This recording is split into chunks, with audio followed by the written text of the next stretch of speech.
Alors que tous les autres candidats sont au ras des pâquerettes, disons-le, dans tous les sondages, un seul homme se détache pour le moment, c'est le patron de la France Insoumise, Jean-Luc Mélenchon. Quelques explications en images.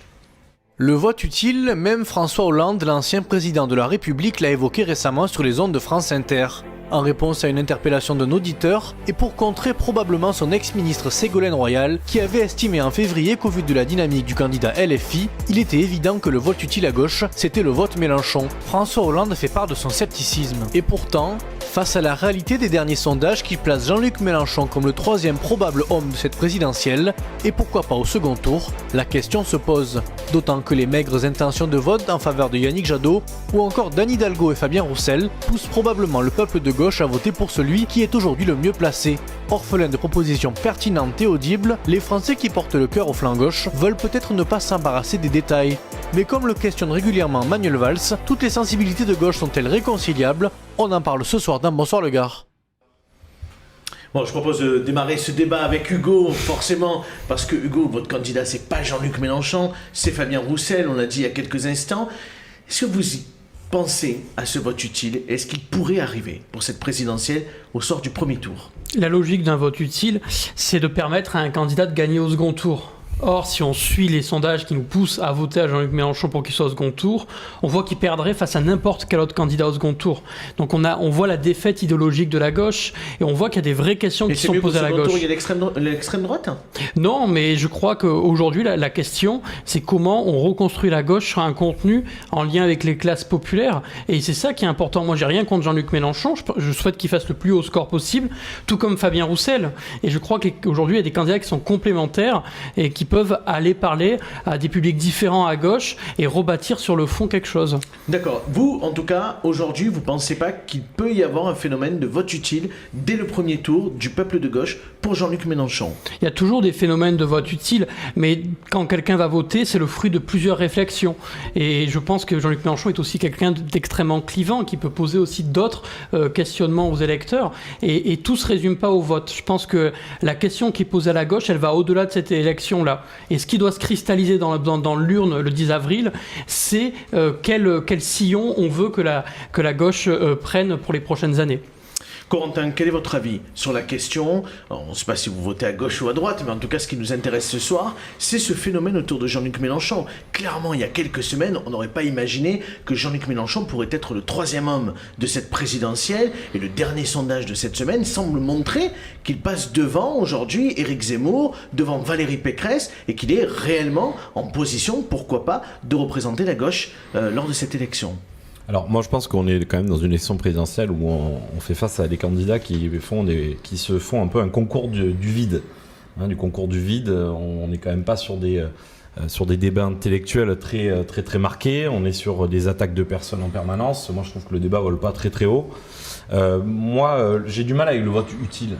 Parce que je crois que c'est un peu l'affaiblissement, et c'est le gros problème de la Ve République aujourd'hui, c'est qu'on est dans une course d'un homme ou d'une femme en lice pour le poste suprême, et on en oublie un peu les idées. Et je crois que quand on en est à un point de se dire c'est le vote utile, c'est Jean-Luc Mélenchon à gauche, c'est-à-dire qu'on fait fi de ses idées. On fait fi de certaines orientations politiques qui pourraient nous amener à voter par exemple pour un Fabien Roussel et pour voter pour ses idées. 1,5, mais je crois que on voit d'autres candidats qui sont à 2 ou à 3, est-ce que les gens de gauche aujourd'hui, moi je crois en fait qu'on doit voter pour ses idées, pas pour un vote utile. Moi je crois aux idées, pas au vote utile. Et je crois que Jean-Luc Mélenchon porte des idées aussi qui sont dangereuses pour la République. Je crois que ses rapports avec certains partis islamistes, à un moment donné, il s'est affiché à certaines manifestations avec des partis qui posent problème vis-à-vis du pacte républicain. Ses propositions sur la sortie du nucléaire me paraissent absolument folles. Quand on sait que la France aujourd'hui est un des pays qui émet le moins d'émissions, qui a le moins d'émissions en tout cas de CO2 sur l'Union européenne. Et puis derrière, il y a la question de la sortie de l'OTAN et de l'isolement de la France, qui moi me semble dangereuse vis-à-vis des propositions aujourd'hui que porte Jean-Luc Mélenchon. Aurélie Ginoler, quelle est votre position par rapport au débat de ce soir? Est-ce qu'il peut y avoir un vote utile à gauche dès le premier tour le 10 avril en faveur de Jean-Luc Mélenchon? Alors déjà, moi, je suis toujours très méfiante par rapport aux sondages, parce que je trouve qu'on voit beaucoup d'évolution entre les sondages et réellement les résultats. Mais bon, admettons qu'on se fixe sur ce qui se passe. Vous soutenez Yannick Jadot ou plutôt Anne Hidalgo? Non, Yannick Jadot. D'accord. Et du coup, c'est vrai que la question que je me dis, c'est qu'on parle toujours du vote utile à un mois des élections. Et je pense que il y a quand même beaucoup de choses avec les enjeux qu'il y a aujourd'hui qui se présentent à nous, et en particulier dans cette élection, qui malheureusement est une élection très particulière. Je pense qu'il y avait la marge pour pouvoir discuter à gauche de tous ces problèmes-là et d'essayer de trouver je pense un rassemblement, et on n'en serait pas à se poser aujourd'hui la question du vote utile ou pas. Là, on peut remettre en cause ce que dit Corentin, c'est que oui, en effet, pendant cette pré-campagne, les débats étaient un peu stériles, mais avec la guerre en Ukraine, c'est plus le cas du tout. Aujourd'hui, le cœur de l'enjeu, ça va être l'indépendance. Non, mais pas uniquement. Enfin, ce sera les conséquences de la guerre en Ukraine sur la France, avec notamment l'indépendance énergétique.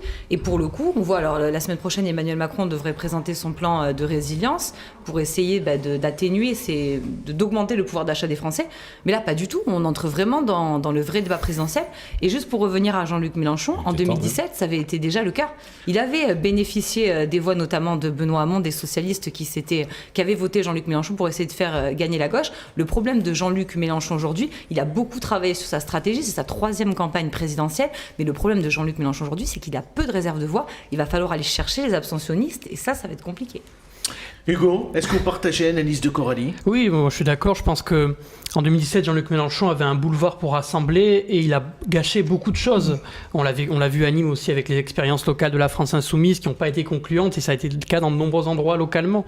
Aujourd'hui, le défi, on l'a vu avec ce que disait Anne Niva, c'est d'aller parler à des gens qui sont très éloignés de la politique, et souvent pour de bonnes raisons. Ils sont éloignés de la politique parce qu'ils subissent les politiques et parce qu'ils subissent la crise économique.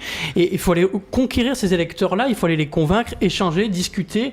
Et je crois que c'est le sens de la campagne de Fabien Roussel, pour le coup. Est-ce qu'il ne fallait pas le faire avant? Est-ce que là, à un mois du scrutin, c'est pas trop tard? Mais la campagne, elle a commencé depuis plusieurs mois. Le vote sera aussi le fruit de plus de 10 mois de campagne. Moi, j'ai une interrogation quand même pour Hugo, pour Corentin, pour vous aussi, Madame Genolaire. On a un peu le sentiment que les candidats avec une certaine expérience, on pense à Marine Le Pen, on pense à Jean-Luc Mélenchon, c'est la 3e fois qu'ils se présentent, on a l'impression qu'aujourd'hui, c'est eux qui sont quand même dans les sondages les mieux positionnés. Et finalement, est-ce que l'expérience, cette fois-ci dans cette campagne, elle prime pas sur des candidats novices? On pense à Yannick Jadot, par exemple, ou même à Anne Hidalgo, qui finalement s'y prennent pour la première fois et ont plus de mal à être dans l'endurance d'une campagne présidentielle. Après, c'est plus facile quand on a fait 3 campagnes présidentielles d'aborder la suivante. Mais ils sont hauts peut-être, mais ils sont pas en dynamique. Ils sont quand même relativement bas. Ils sont autour de 15% en dessous. Jean-Luc Mélenchon est quand même mieux que Fabien Roussel. Oui, bien sûr. Non, mais Fabien Roussel connaît une dynamique, ce qui n'est pas nécessairement le cas de tous les candidats. Dans le dernier sondage, il est annoncé 3e. Oui, il y a une vraie dynamique autour de Jean-Luc Mélenchon. Même si je peux comprendre que ça vous mette pas... Non, mais moi je souhaite qu'il soit le plus haut possible, tout comme Fabien Roussel. Est-ce que c'est pas à cause de vous que Jean-Luc Mélenchon pourrait pas accéder au second tour? Non, mais Jean-Luc Mélenchon... Il aimerait bien avoir vos voix... On l'a soutenu 2 fois, et je crois vraiment que Fabien Roussel va conquérir, et il apporte une voix différente, et il va chercher des électeurs qui sont extrêmement complémentaires pour les autres élections et pour la suite. Aurélie Genolaire.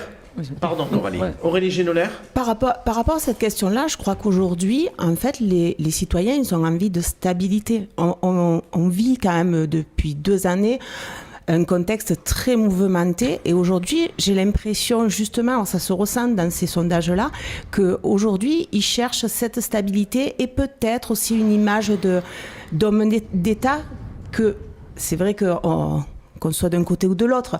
C'est vrai qu'Emmanuel Macron, avec le mandat qu'il a eu à des moments à prendre des décisions peut-être aujourd'hui qui vont être encore plus à son avantage. Les Français sont à la recherche d'un vote refuge, c'est ça votre analyse peut-être, Aurélie Genolaire? Je pense de stabilité. Dans un monde qui parce que Jean-Luc Mélenchon paraît clivant quand même. Oui. Oui, et puis je pense qu'encore plus avec la crise en Ukraine, je crois que moi, pour être à gauche, il y a quand même des choses qui me dérangent dans ces positions, en particulier par rapport à l'Europe, parce qu'avant d'être un État à gauche, je suis aussi européenne, il y a quand même des choses qui me dérangent aussi. Et je pense qu'en effet, c'est sans doute là aussi qu'il peut y avoir aussi une difficulté sur le vote qu'on dit utile. C'est ce que vous disiez, Corentin, je crois, hein, c'est ça.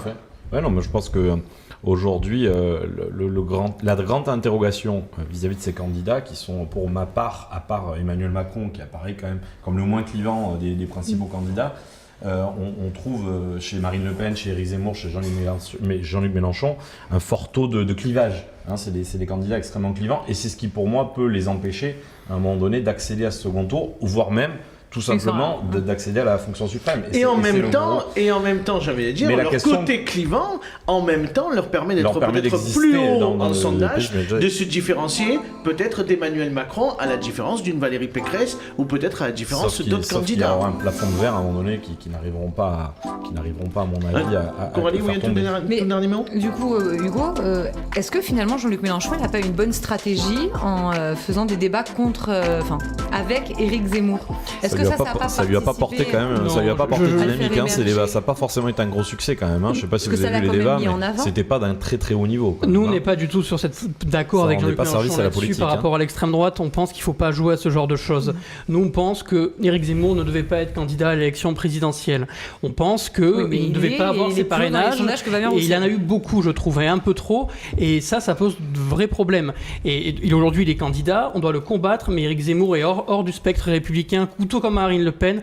Ce sont des gens qui poussent les uns contre les autres, et avec eux, il faut faire très attention, et je crois qu'il faut ne rien laisser passer. Non, mais pas forcément leur laisser tout l'espace qu'ils ont actuellement.